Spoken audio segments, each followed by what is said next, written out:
Okay, so I'm willing to show how I got that little scrapbooky look because I think it's cute.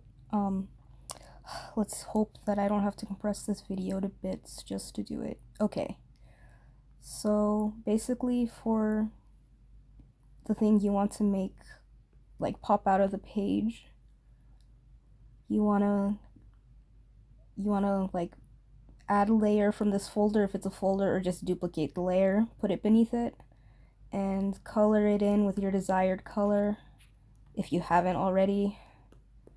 So I'm gonna just do that real quick. Blah blah blah. So yeah, pretend this is good. This is just an example. Okay. So yeah. And then after that, you want to go to filter and you want to go to style and do where it says stroke outer for current layer. And then make sure it's set to your desired color. And then set the width to whatever you want. I'm gonna go with that. Okay, so that's the first step, is to get your little sticker.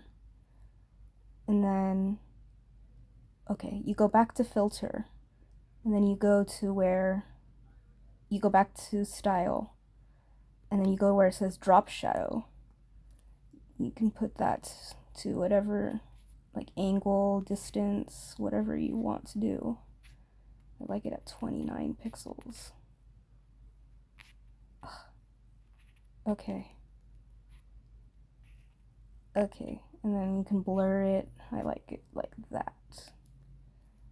Okay, and then finally, you're gonna make a clip. You don't have to make a clipping layer, but I just do that. Okay, so then you go to your materials and you look up paper. And you should scroll down. And you should see a paper texture somewhere. See, you have a few options here. I like the drawing paper one. When you do that, make sure you merge the layers, or put them in the same folder. And then you want to go over here and click soft light. And then there you go. Now you have that cute little looky there. Okay, I'm just gonna hide these so I can show this without worrying about them.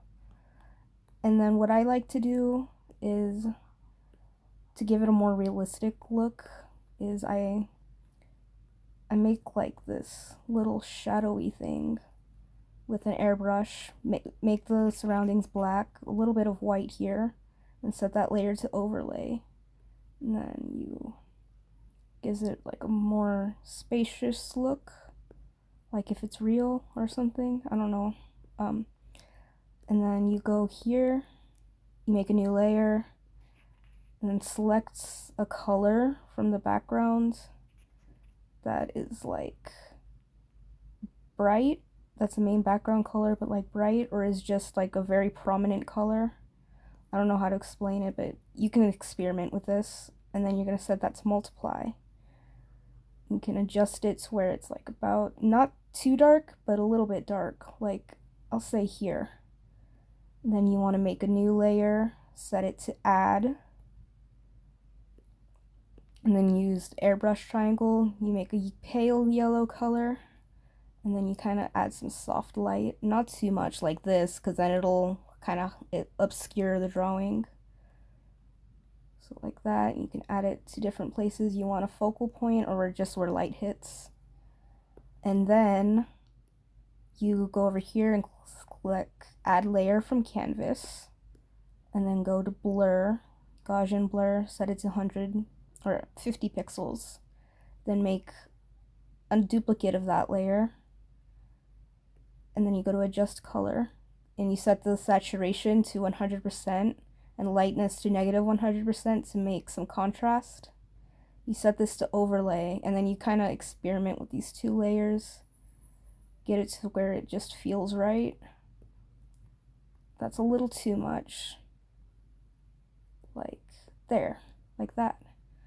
And it gives it this kind of realistic, like anime look, I guess. And that's kind of how I did it. You can do this with all kinds of objects. And you don't have to use a paper texture, that's just what I like to do. Okay, let's hope Discord will let me send this.